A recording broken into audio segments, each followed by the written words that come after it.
Okay, so my daughter, she got herself a full-time job, paying some decent money, and I thought the first thing she'd want to do would be to buy a new car, but nope, she wanted to remodel her bathroom. I thought, cool, no big deal, we just put a new shower unit in, some painting, and new floor, but no, not my kid.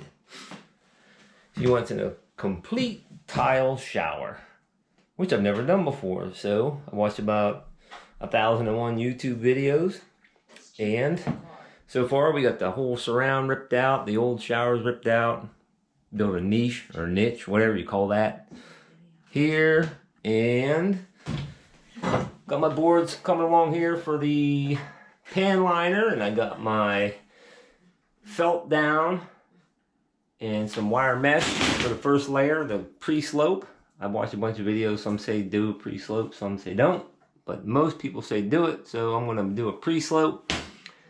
Gotta cut my drain in, so my goal today is to get the drain cut in and pour my pre-slope. And then be back tomorrow to pour, to set my pan liner, and then pour the, I guess the final layer of cement in here, so. Yes, sir. That's my kid. But she's in here helping me. So that's great. All right, we'll be back with another clip in a day or two. Well, I did the next step. I poured the pre-slope. And if there's any tile guys out there that subscribe to me, can critique my work. I got, at a minimum, I have a 1/4 inch of slope from the longest point over there. It's about 3 feet down to here. The same here, I got about, try to keep it sort of centered here, center of mass, whatever you want to call it. But I got 3 feet from there to there. And then I got 3 feet from this corner. So there's 3 corners that is 3 feet away from. And I got about 3/4 of an inch drop there. So that's the minimum I got. And then it gets a little bit steeper on these shorter ends. So got that first layer in there. Next step to go is going to be putting in the pan liner. And then another layer of cement. So plugging away. Well, got one more small step done. Got the pan liner put in, and I learned a lesson. Well, first of all, these corners were nice and easy because they just tuck right back into the wall. So, and tuck back in the wall here. But when I did this first 45 on my curb right here, I tried using these, I don't know, they're like preformed patches and stuff with the contact cement. And they didn't quite fit right here, but fortunately this is the side that's farthest away from the shower head, so this won't get much water. But it's still definitely watertight. These go up here, and I even glued an extra patch over top. And it's all sealed up good. But I did all that instead of trying to notch back into there. So when I got to this one, I just notched this out. It went it was way easier that way. So, and this will all tuck back in here. So my next step is to pour the actual pan cement and get ready to lay some tile. Well, since my kid was home today, we decided to do the ceiling. We moved the light. It used to be right here, a light and a fan. It was really ratchet, as she would say, and it was noisy. So we moved the fan over to here, and she bought a nice new fan. It's really nice and quiet and powerful. So had her here, so we hung the sheetrock up there, and then I can get back to work on stuff down there. Moving along. Okay, so I got my shower pan poured, and here by the drain, that's actually the thickness of a floor tile, and I'm hoping that once I get my thin set there, the tile will be just a shade above that. And then I'll be able to just sort of bevel that edge off so it has a positive drop into the drain itself. The around the whole exterior, got it all really nice and level. It's nice and flat underneath the level, so the whole way around, everything is nice and level. And the minimum pitch I got is 2 foot level. I got 1/4 inch per foot, and that's the minimum. That's on the longest stretch. So the shorter stretches are actually over a 1/4 inch per foot. So got good slope coming down into the drain, And now next thing, I'm going to put some blockers in here for potential for a flip out seat and start putting up some wallboard. And I still have to pour some cement on my curb here. Not pour, but form it on there with some of that wire mesh. So next step coming up. Okay, the next update, I poured my curb.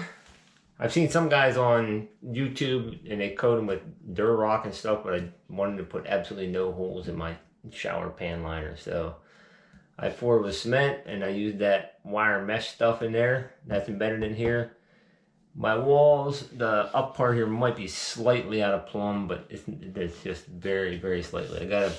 I actually have about a 1/4 inch of slope right here on this like 5-inch thing. I don't want any water sitting on here. I want it running off and going toward the drain. I watch a lot of shower failures on YouTube, and a lot of the failures occur on the curb. So this is all going to get coated in Red Guard, like 3 coats of Red Guard. I left my wallboard up off of the up out of the pan. Didn't want it anywhere in there. One thing I do agree with is water wicking up into the wallboard. I've seen somewhere guys stick the wallboard right down into the pan and stuff, and it just seems like it'd be a very easy wicking thing. So put the floor tile on first up underneath there, and then the wall tile will sit down on there. I've got all the wallboard on here. Yes, I'm using moisture resistant drywall. It's all going to get completely coated with Red Guard. So got that, got the little niche where everything here built. And kid bought herself a faucet. Pretty cool faucet thing here. Whatever shower head and stuff, that's roughed in. And next thing is going to be taping off some joints here, Red Guarding. And after the Red Guard, we can start setting some tiles, hopefully. Okay, so all the Red Guard's up. That stuff's pretty wild material. It's not cheap, but Red Guard and everything, there's like 4 coats on here. The guy at Home Depot sold my daughter a 3-gallon bucket of it for some reason, but had plenty of that. And I reinforced the corners really well with mesh tape. That stuff will fill about any crack up you got. It's all filled up in here. It turns into like a rubber coating. It's pretty cool stuff. Everything is rubber coated all over the curb here, out here on the floor some. And I did about from here to about here with Red Guard, and set the floor tile yesterday. I'm not the best tile setter. I can dig out some grout and stuff here a little bit. Not grout, but some thin set and stuff. So we'll be on with the wall tiles pretty soon. We'll start here with a ledger board, work up, and then finish the last tile down below after we grout the floor. Cool, things are coming around. Well, all the floor tiles are in. The wall tiles are all in. And if you're a DIY type of a guy or something, these little clips, these tile leveling clips, these are lifesavers. Because I started, I mean, I'll show you my mistake here. Like I got some lippage right here, just a little bit, but I mean, it bothers me, but my kid, she can't even notice it. So there's a tiny bit of lippage here, and I was trying to fight these tiles in. But everywhere else, when I started using these clips, basically it's a clip, goes behind the tile, and these little wedges press the tiles together and level them out to a single plane. They work really awesome. So we got some grouting to do on the floor here. My kid has primered the walls, ceiling's all painted, and we're going to be putting the floor down here. This floor will go down first, that'll get grouted, then I can do the curb and everything and finish the bottom row of tile here. Okay, shower update. I got the floor is grouted and put the final row of tiles along the bottom here.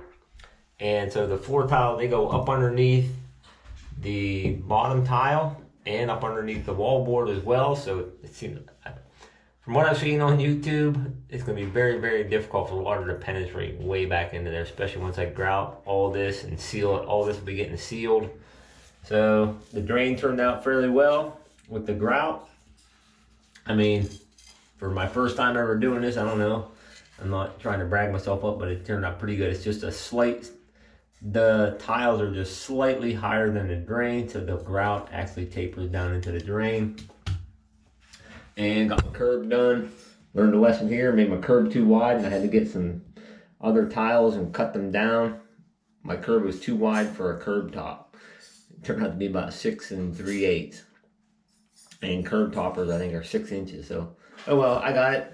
This tile and cut it down, and I polished the edges up. So ready for grout on the walls and the niche here. What else? Everything's painted up. Kid painted everything.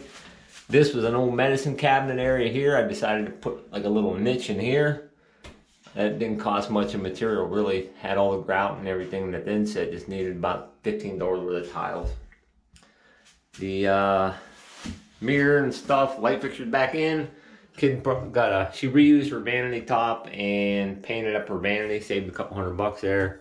Still have some caulking to do, but she bought a pretty cool faucet here. I think it's pretty neat, really. It's like a little waterfall type thing. That's in working good, so it's time to grout the walls. Well, this is pretty much the completed shower. We still got a few little, I mean, it's not completed 100%, it's about 99.9.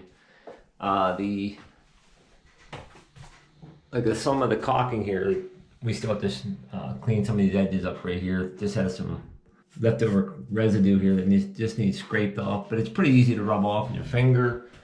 And it just ends up looking like this once it's all cleaned up. Looks pretty nice. Like this one here needs cleaned up. Got her pretty cool shower head there. We've already tested the floor. It all drains really nicely. One thing I did learn is if you ever put a shower head that has a long horizontal run to it, do a test run before you board everything up, because once I screwed this into here, it was literally an inch out of level and it looked ridiculous. So I had to come to the back side here. You can't see it now, but I had to chop a big hole here and manipulate that pipe to make that thing nice and level and true, so which it is now, and it looks a lot better. So if you ever do something like this before everything gets boarded up, screw this in and see how it looks, and you can manipulate that pipe to turn that. I mean, where it screws in here, if that thing is out just even like a 32nd of an inch, I mean, it's going to throw this out of whack like crazy. So the only thing we got left to do really is to get a glass panel to stick in here. And she wants a stationary panel, but we are going to do some test runs with just some pieces of plastic to make sure that we don't get tons and tons of water outside of here. Everything's all caulked up along here now, stuff with silicone. Quite a project. First time I ever did anything like this, so we're gonna get a panel from here. And like I said, we want to do a test run first because these things cost like $300 just for a glass panel, and we don't want to buy one that doesn't keep all the water out. So we'll see how that goes.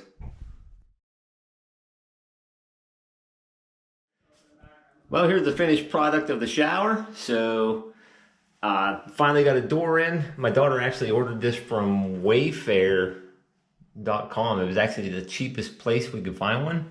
I was sort of skeptical ordering it from there and thought it was going to be a really chintzy piece of stuff, but I'm telling you what, this thing is 3/8 of an inch thick, and it was heavy. I mean, heavy. I got inside of here and put extra blockings in here just to hold these. The door is heavy, just put it that way. I've never put a solid glass shower door up, and this is the first one I ever did, and it was on the angle. So getting everything to line up just right with a nice even space down through here. And so the panels lined up flush on the top and flush on the bottom. That was a little bit of a challenge because when you move things on the angle, it was a little bit tricky. And I'm sure it'd be a lot easier. Like if you ever tried to do one of these, it'd be a lot easier if you just had a flat panel to set it on. It'd be much easier to adjust. But turned out after she got in the shower, everything works pretty cool. She has the niche filled up with all her, I guess they're all hair products. Good night. I don't even know what she does with all this stuff. Yeah, she actually burned a candle in here when she's showering now. So, and what else? Yeah, didn't have to have any caulking at all in here. The way everything turned out, absolutely no water comes outside. It hits the curb. I got it sloped enough. It just runs in, and needed zero caulking on the door. Just keeps all the water inside the shower. Pretty cool. Shower head's pretty cool, like a rain shower. I think it is anyways. And the drain works. It works fantastic for my first one ever. Never ever did one of these before in my life. It drains really well. All the water just comes right down. And we got the nice cool little light up here. That thing's pretty cool. It cost, I don't know, it was pretty expensive. It was about, I think she paid 130 bucks for that thing. But it's very quiet.